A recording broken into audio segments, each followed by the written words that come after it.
Waalaikumsalam. Yang saya hormati Pak Kabid Ditgas, yang saya hormati Ketua MKKS beserta para anggota, dan yang saya banggakan seluruh kepala sekolah yang ada di Kabupaten Bangka, kepala sekolah SMP ya, yang ada di Kabupaten Bangka, yang pada hari ini kita sama-sama akan melaksanakan workshop Juknis BOS dan pendampingan pembuatan pelaporan BOS tahun anggaran 2024.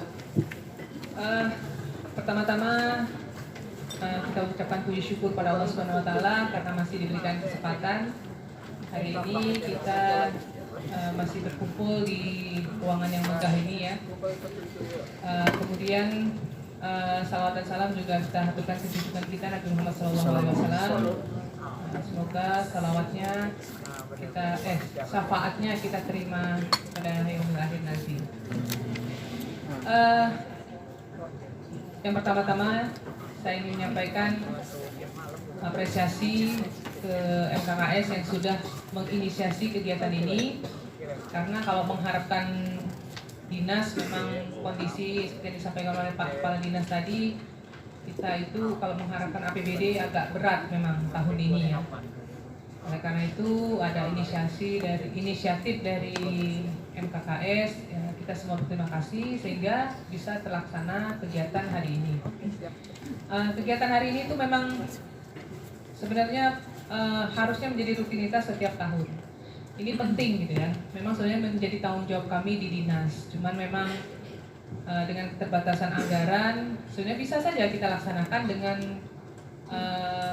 di tempat yang seadanya, misalnya di dinas gitu ya. Cuman setelah kemarin diskusi dengan para ini, ternyata KKS bisa memfasilitasi dan bisa kita laksanakan di tempat yang mungkin lebih representatif ya dibanding di aula dinas, di ruang pertemuan Dinas Pendidikan Pemuda dan Olahraga. Yang tahu sendiri gimana kondisinya ya, mungkin akan lebih sering Bapak Ibu berkipas-kipas gitu dibanding di sini yang AC-nya full ya dalam ruangan. Jadi mari kita syukuri bersama-sama nikmat hari ini.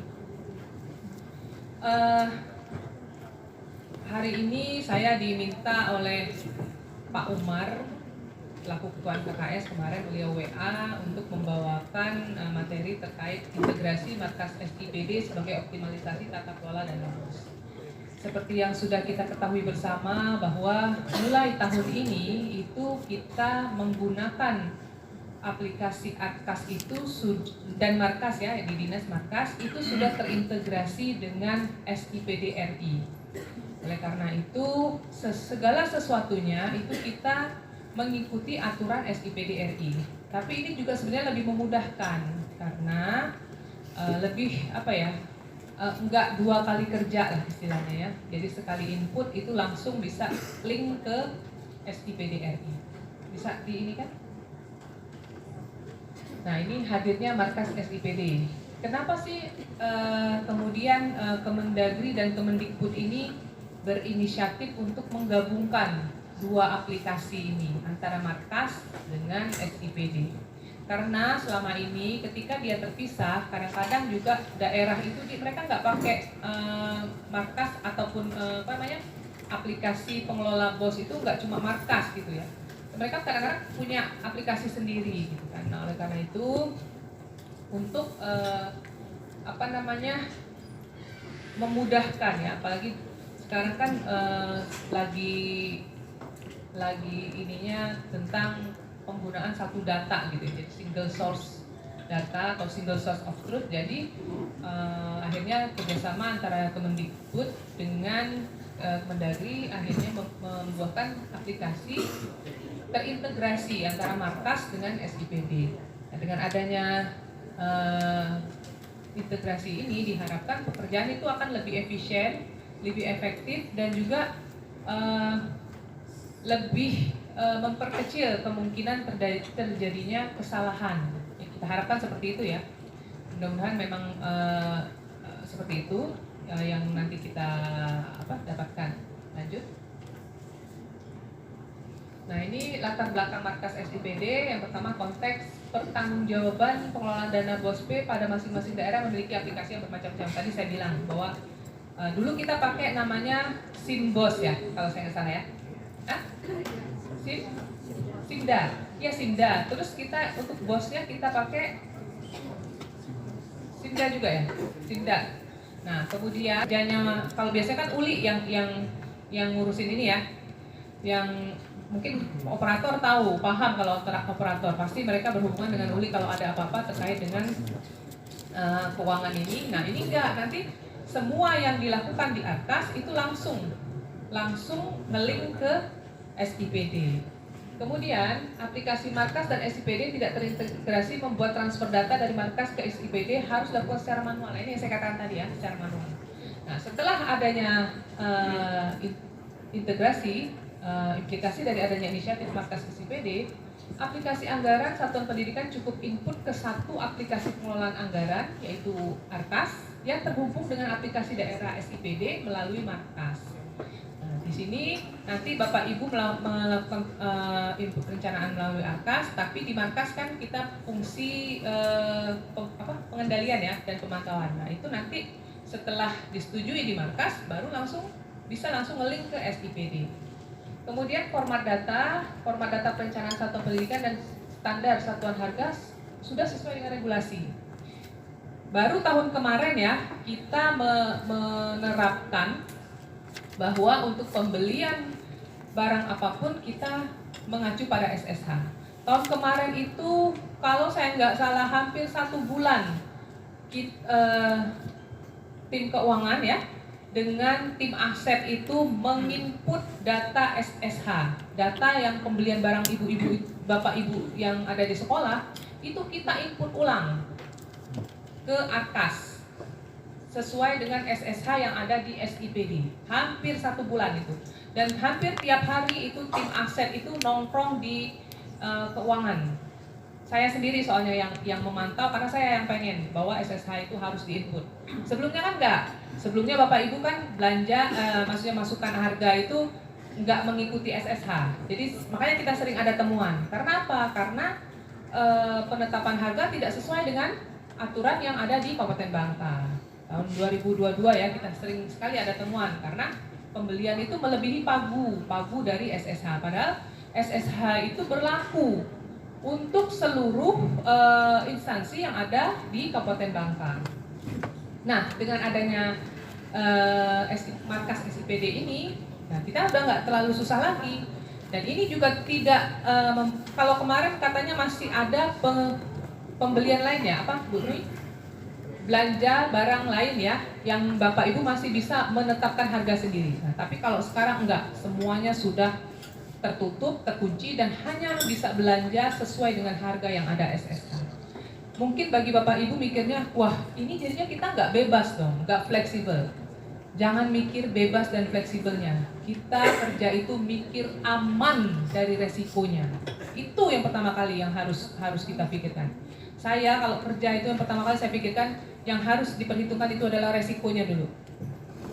Perkecil resiko sehingga kita bisa bekerja dengan aman. Kalau kita nggak mengikuti aturan, nanti kalau ada apa-apa gimana? Kami sebagai memang kami ada tim bos di dinas, kami hanya berusaha memfasilitasi, tetapi tanggung jawab terhadap anggaran Bapak Ibu yang ada di sini selaku KPA itu ada di Bapak Ibu. Dan makanya kenapa saya begitu masuk dinas pendidikan waktu itu langsung ada permasalahan terkait pembayaran honor ya, pembayaran honor menggunakan tim bos, padahal jelas di juknis itu tidak boleh seharusnya kan. Kemudian ada pengembalian sekitar hampir 470 juta keseluruhan ya dari Kabupaten Bangka ini. Nah ini saya bilang ke Pak Yudi, kalau begini caranya kasihanlah sekolah. Oleh karena itu kami sama-sama berkomitmen untuk menjaga, ibaratnya kalau dinas itu orang tua, kami ini menjaga anak-anak kami gitu ya. Meskipun ya kami tahu bahwa kewenangan dalam pengelolaan uang di sekolah itu menjadi kewenangan dari Bapak Ibu. Cuman meskipun kewenangan itu kita pegang bukan berarti kita seenaknya gitu ya menggunakan anggaran tersebut. Harus kita sadari, harus kita pahami bahwa BOS itu kan bantuan operasional sekolah yang harusnya dampak dari pengelolaan BOS itu adalah harus kembali ke siswa. Seperti itu ya. Ini yang sangat saya tekankan.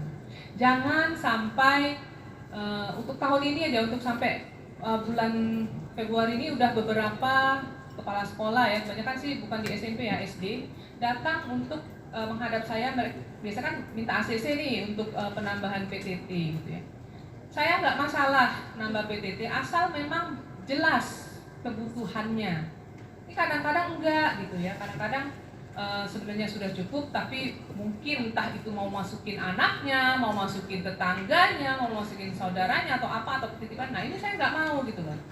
BOS itu harus memang benar-benar kembali ke anak-anak, ya, harus kembali ke anak-anak. Jadi saya nggak mau BOS itu digunakan untuk tadi banyakkan untuk honor gitu. Saya nggak mau kayak gitu. Jadi tahun ini memang saya agak ketat.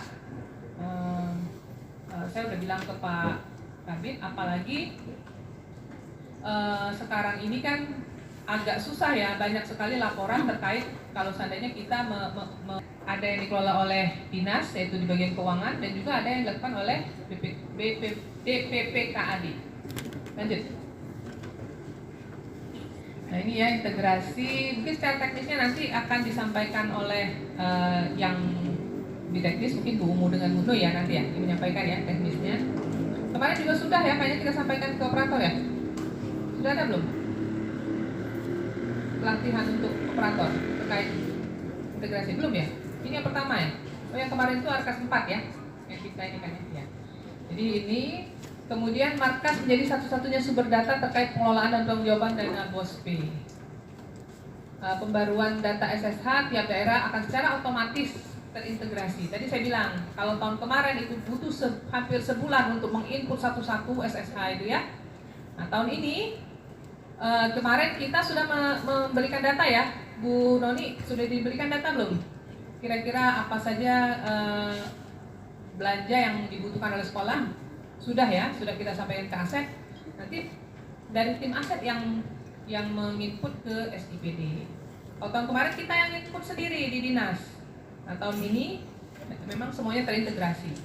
Di dalam hal ini terintegrasi berarti satu SSH itu seluruh instansi yang ada di bawah Pemkab Bangka itu memakai satu harga itu, nggak ada perbedaan. Seperti itu ya. Kemudian SSH yang muncul di atas hanya SSH yang berhubungan dengan dana BOSPI saja. Nah SSH yang nggak ada hubungannya dengan dana BOSPI yang nggak masuk ke ke atas gitu ya. Jadi memang dipilah langsung dari sananya. Sehingga satu pendidikan tidak perlu melihat SSH yang tidak berhubungan. Jadi kalau misalnya untuk pembelian misalnya SSH-nya punya orang pertanian ya nggak akan muncul gitu loh di atasnya satuan pendidikan.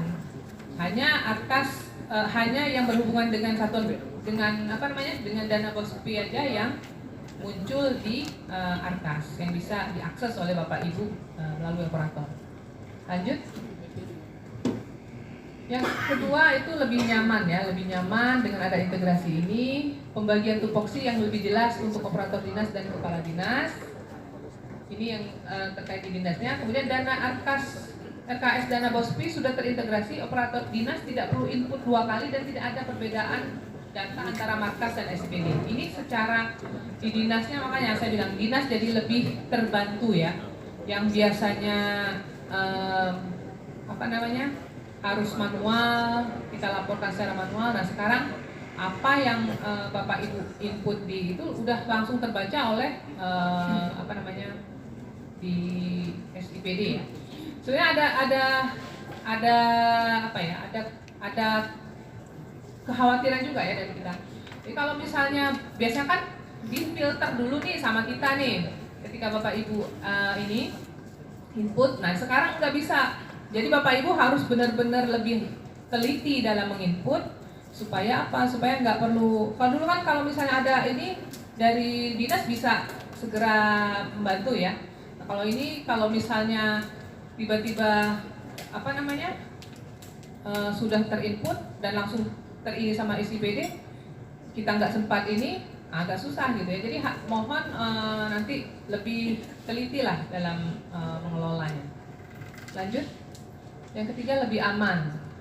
Potensi kesalahan input data SPD sangat minim ya. Mudah-mudahan ya. Ini kan yang namanya potensi kesalahan input ini ada dua ya. Ada dua kemungkinan. Pertama, kesalahan dari aplikasi ya. Yang kedua, human error. Nah, yang sering ini yang human error ini.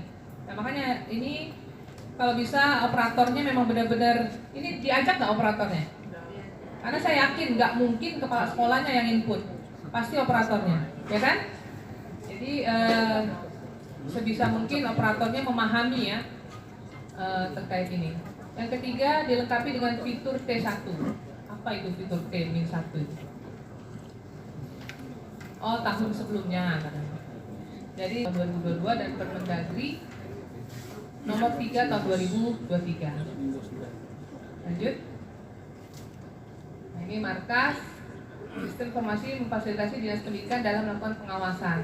Jadi apa yang Bapak input itu sebenarnya kita awasi melalui markas.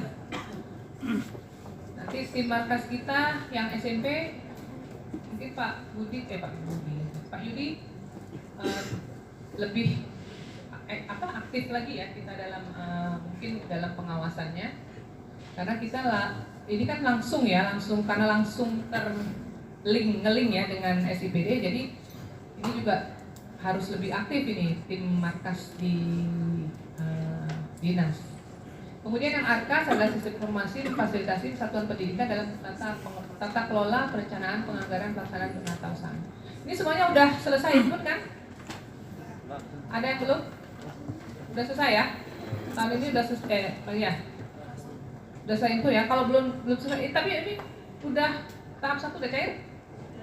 Udah cair ya? Nah ini tinggal kalau misalnya telat, takutnya nanti tahap 2-nya diperlambat. Tahap 2 rencana bulan Juli apa Agustus? Juli ya? Hah? Juni, dipercepat ya ini. Jadi tolong Bapak Ibu proses inputnya dipercepat biar uangnya bisa segera dibelanjakan. Apa ya istilahnya itu harus jangan ditunda-tunda ya. Saya minta jangan ditunda-tunda. Ini sering banget kejadian sudah belanja tapi nggak diinput gitu loh. Nah giliran ada pemeriksaan baru kalang kabut, benar nggak? Sering kan terjadi seperti itu. Baru kemudian timbullah belanja yang tidak tercatat atau belanja yang melebihi gitu ya. Dan kemudian saya ingatkan juga jangan melebihi berapa juta uang di kas yang dipegang bendahara, harus di bawah 5 juta ya. Jangan sampai kejadian yang tahun berapa itu kemarin yang sampai Pak sekolahnya megang berapa lebih dari 5 juta. Nah ini tolong saya ingatkan lagi ya, nggak bosan-bosan lah mengingatkan supaya jangan sampai megang uang kas itu uang cash lebih dari 5 juta. Kemudian lanjut, siapa pengguna markas dan ARKAS? Kalau markas kan dinas ya, dinas pendidikan provinsi maupun kabupaten kota atau UPT ya. Kalau kita nggak ada UPT, tapi kalau di di provinsi ada UPT. Kemudian ARKAS ini ada kepala sekolah, bendahara, komite. Oh komite bisa ini juga bisa masuk ya? Oh gitu ya. Kemudian lanjut. Nah, tujuan fungsi markas dan ARKAS yaitu memberi kemudahan administrasi, mengukur pembelanjaan dana BOS, memfasilitasi satuan pendidikan dalam menyusun perencanaan, melaporkan pembelanjaan, kemudian menjamin tercapainya penggunaan sumber dana yang efisien, efektif, dan berkesinambungan, meningkatkan akuntabilitas dan transparansi. Lanjut. Cepetan nggak sih saya ngomong, Bu? Ya. Cepetan ya? Saya tuh memang kalau ngomong cepet, apalagi kalau aslinya berbasis web. Tapi kalau ARKAS masih berbasis desktop ya, masih harus masukin install aplikasi di di desktop masing-masing. Konektivitasnya kalau markas harus online, tapi kalau ARKAS bisa semi online ya. Sifat aplikasi berkesinambungan, longitudinal ya, data relasional. Nah Nah ini hubungan platform Dapodik, Siplah, Rapor Pendidikan dan SIPD. Lanjut. Mengapa Markas dan Arkas? Nah ini kayaknya udah pernah kayaknya disampaikan ya? Belum? Belum pernah ya? Ini baru ya? Tapi kan ini secara kasih anggaran, terdapat beberapa aplikasi pengelolaan anggaran dan satuan pendidikan ini yang tadi saya sebutkan, ada Simbos, ada apalah banyak namanya ya. Tapi setelah ada sekarang ini cuman ada Arkas, Markas dan SIPD. Aplikasi anggaran, format data, kalau dulu itu standar acuannya macam-macam, tergantung siapa yang buat. Nah kalau sekarang sudah terstandar, jadi ya standarnya standar Kementerian Keuangan, standarnya Kemendikbud. Persetujuan dokumen kalau dulu memakan waktu karena alurnya bervariasi, karena aplikasinya beda-beda, ya alurnya juga beda-beda. Nah, tapi kalau sekarang dipercepat katanya dengan standarisasi dan otomasi alur. Konsolidasi anggaran yang pasti kalau dengan SIPD sekarang ini lebih terotomatisasi. Nggak nunggu-nunggu kemudian perencanaan kegiatan dan anggaran melalui Arkas. Jadi apa yang ada hasil dari rapor pendidikan, mana yang kurang, itulah yang kemudian menjadi prioritas kita dalam perencanaan kegiatan dan anggaran. Kemudian pembelanjaan, pelaksanaan pengadaan pembelanjaan realisasi kita menggunakan Siplah. Jadi prioritaskan Siplah ya.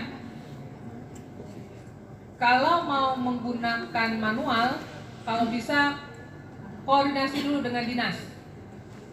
Jangan sampai udah kebeli manual, padahal begitu dicek ada barangnya di Siplah. Nah ini salah. Kenapa saya bilang salah? Karena dalam Siplah sendiri, dalam mekanisme pengadaan barang dan jasa, meskipun kita menggunakan Siplah, kita juga harus melakukan yang namanya survei harga. Satu lagi, transparan. Nah itulah ininya. Oke lanjut. Pelaporan, belum. Pelaporan ya. Nah, pelaporan ini Markas dan SIPD. Jadi, dinas menerima laporan atas realisasi kegiatan anggaran sesuai dokumen Arkas oleh satuan pendidikan melalui Markas yang terintegrasi dengan SIPD. Jadi, apa yang Bapak laporkan itu masuk dulu ke Markas. Nanti sama operator Markas, admin Markas yang ada di ini, kalau misalnya sudah benar semua baru di ACC. Nah, itu langsung ke ini kan, langsung ke SIPD ya. Lanjut.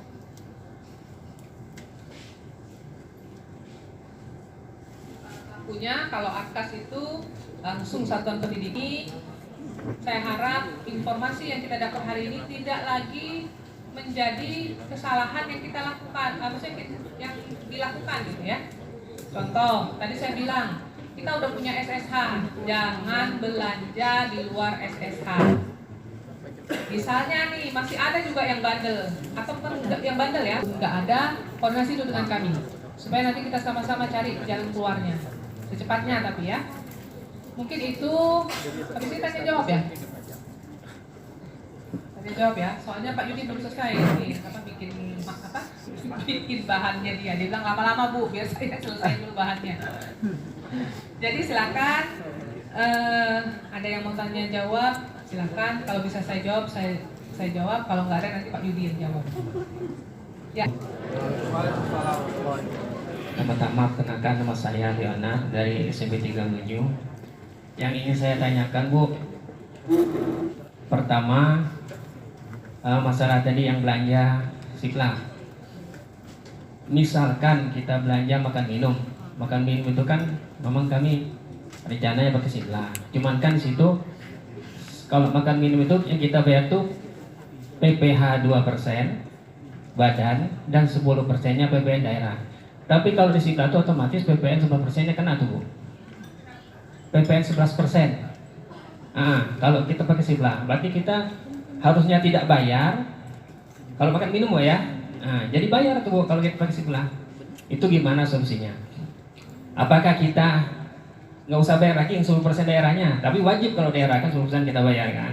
Nah, tapi kalau di Siplah itu otomatis PPh 2%, PPN 11%-nya kena, dan kita harus bayar lagi daerah.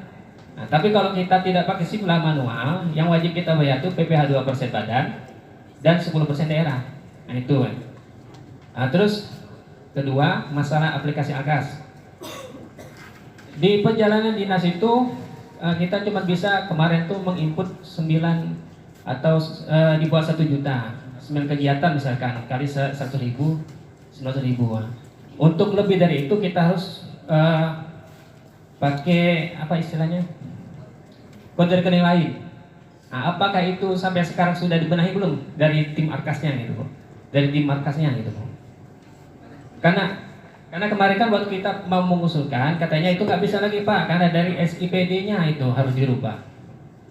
Itu kita kurang paham juga itu Bu. Gimana maksudnya 9 kali? Cuman bisa di bawah 1 juta tuh Bu penganggaran untuk SPPD berjalan dinas. Misalkan kita kan ke Sungai itu 100.000, cuma 9 kali 900.000 untuk 1 juta lebih itu nggak bisa Bu, karena ini semua teknis semua ya. Kalau belanja makan minum bisa kita lakukan tanpa siplah sementara ini ya, selama menunggu kita memperbaiki siplah ya, daripada banyak kita menghindari pajak, tapi memang kan 11% itu sebenarnya tidak dikenakan untuk makan minum kan, hanya untuk belanja barang jasa ya, barang ya belanja. Jadi nggak apa-apa makan minum tanpa siplah, tapi pagunya tidak boleh melebihi SSH ya. Nanti dicek SSH-nya berapa ya. Nah itu tidak boleh melebihi SSH. Kemudian yang kedua yang terkait perjalanan dinas, ini kayaknya lebih teknis sekali ke aplikasi mungkin ya. Mungkin ini nanti kami inikan lagi ya. dinas. Ternyata pas kami di bulan 11 tuh ternyata kembali nol lagi di sistemnya, sehingga kami terbaca tidak melaporkan. Padahal kami sudah update 414 tuh kami terdeteksi Bu saldo kami, padahal kami udah nol nihil Bu di rekodnya Bu, terdeteksi 3 miliar Bu saldonya Bu. Nah, ini kan kalau untuk tahun kedepannya dikhawatirkan Ibu, itu kan otomatis sudah masuk ke SIPD kan, sehingga kita tidak bisa merubah lagi, dan itu menjadi temuan bagi kami pribadi. Meskipun 1.000 misalkan, itu tetap bagi kami aplikasi itu bermasalah, apalagi sampai 3M kan, itu bisa jadi kami 10 tahun Bu gantiin Pak Bos.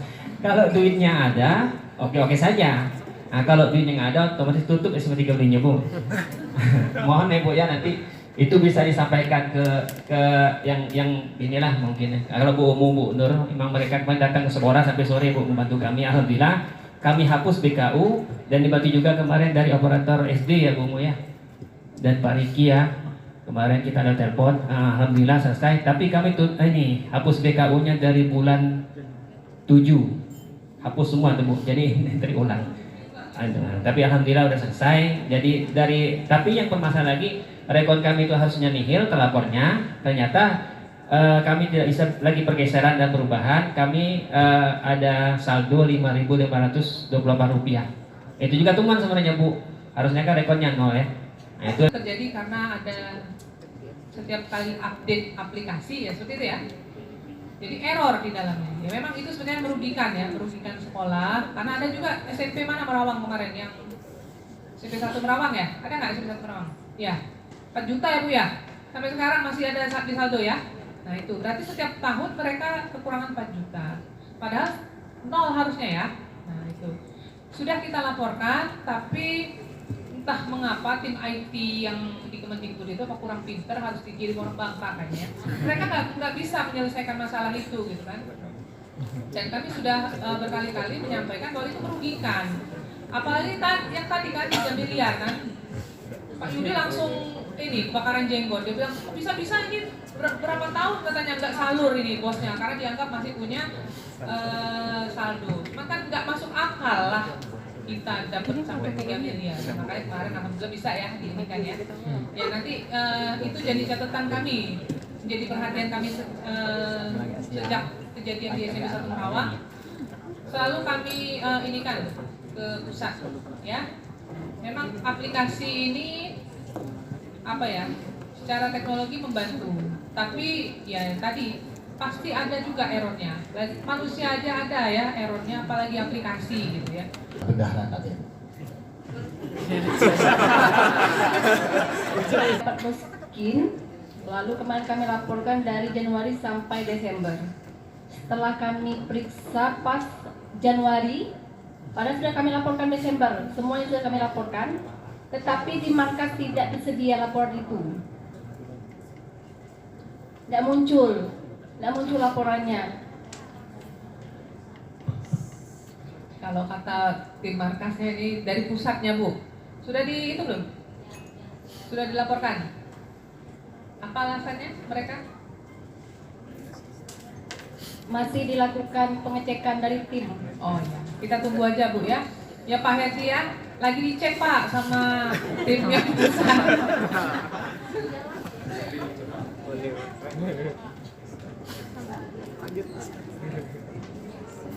Oke, kita nyambung lagi Bu ya. Baik Ibu, mumpung karena ada masih Pak Yudi, ada Ibu selaku tim bos ya. Nah ini ada masalah setiap tahun dalam beberapa tahun ini karena di Arkas itu tidak ada jasa penulisan ijazah.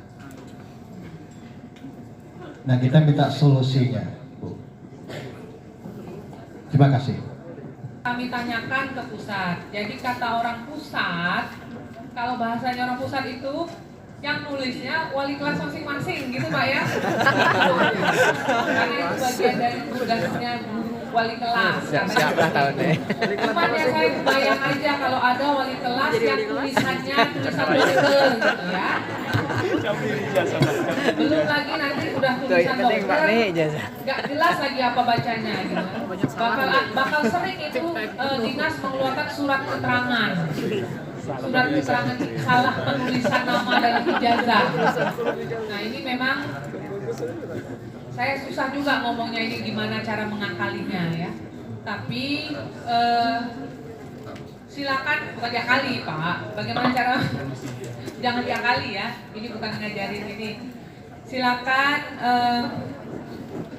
bukan buat terobosan. Kita kan bisa bermusyawarah gitu ya dengan komite ataupun paguyuban gitu ya.